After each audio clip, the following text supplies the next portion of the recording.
You know the feeling, right? If you've got a dog, you get up to grab a drink, and bam, you've got a shadow. You try to work, and there's a head on your lap. Yeah, we're called Velcro Dogs, but is that all it is? Are we just being needy? Or is it a sign of something much, much deeper, like a biological echo from a shared ancient past? Let's get into it. I mean, it's pretty much a universal experience for our humans. You're trying to brush your teeth, maybe even sneak into the bathroom for 30 seconds of peace, and there we are, right outside the door, just waiting.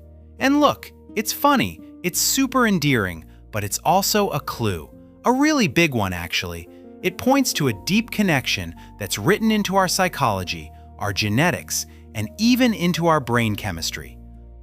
Most of you just chalk it up to us being clingy, right? Or maybe we're just angling for a treat. But what if I told you that's not it at all? What if this is something way older? The science is pretty clear. This isn't some modern quirk. It's more like an ancient survival instinct, an evolutionary contract that's been in the works for thousands of years. All right, to start unpacking this, our first stop is psychology. And believe it or not, the key to a dog's brain might just be found by looking at, well, a human toddler. There's this key idea called proximity seeking. It's a huge deal in attachment theory. When your dog follows you from the kitchen to the living room, they're not just being nosy, they're literally checking in with their safe person. And yeah, that's you, just to feel secure. Okay, but how do we know this for sure? Well, researchers in Budapest took a famous psychological test, one originally made for human babies, and they adapted it for dogs. And the results were incredible. It turns out our need to stay close to our owner is basically the exact same drive a human toddler has to stick close to a parent for safety and comfort. Okay, but it's not just in our heads. This isn't just some psychological thing we pick up. No, this goes way deeper. It's literally hardwired into our DNA. And if you look at this timeline, you can see this was no accident. This was a choice. Over thousands of years, humans have been the architects of the dog genome. You didn't pick the most aloof, independent wolves to hang out with.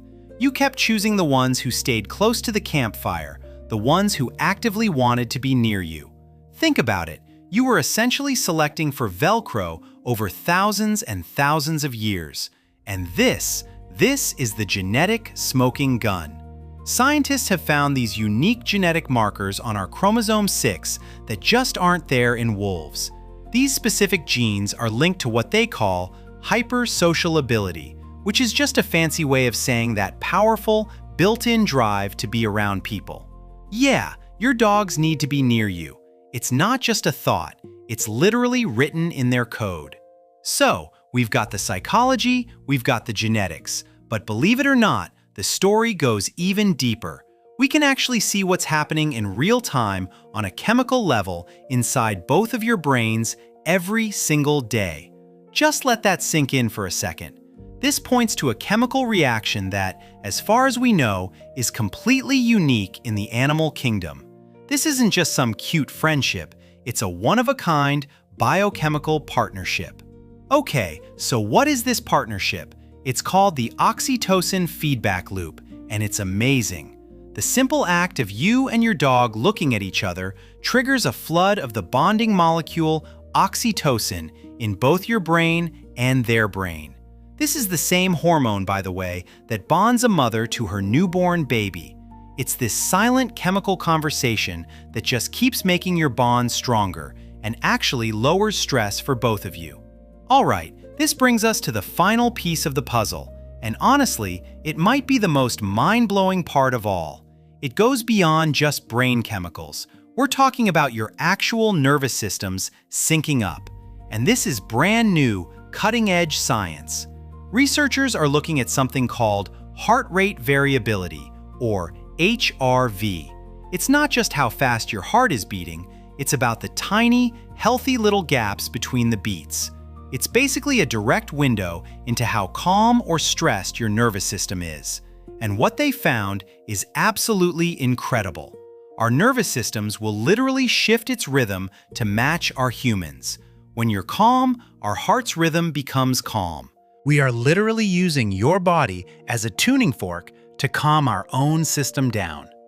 So after all that, the psychology, the genetics, the crazy brain chemistry, what does it all mean for you and us shadows that always seem under your feet?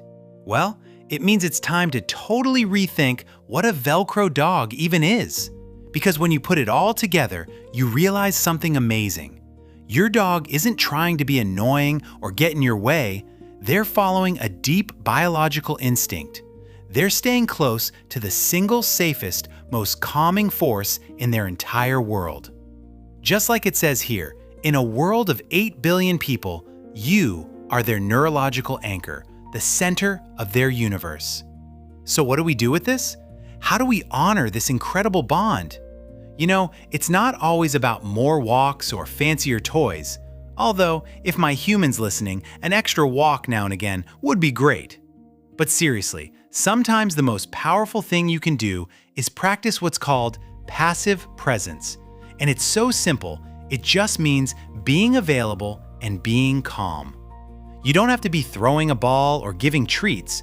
Just by putting your phone down and taking a deep breath, you're offering them a safe harbor to sync up with. So the next time you almost trip over them in the hallway for the 10th time, maybe you'll see it a little differently. They're just anchoring to their favorite person in the entire world. So I've got to ask, what's the one place your dog always follows you? Drop your answer in the comments, and if you're interested in what we get up to when you leave us at home alone, then you have to watch this video up next.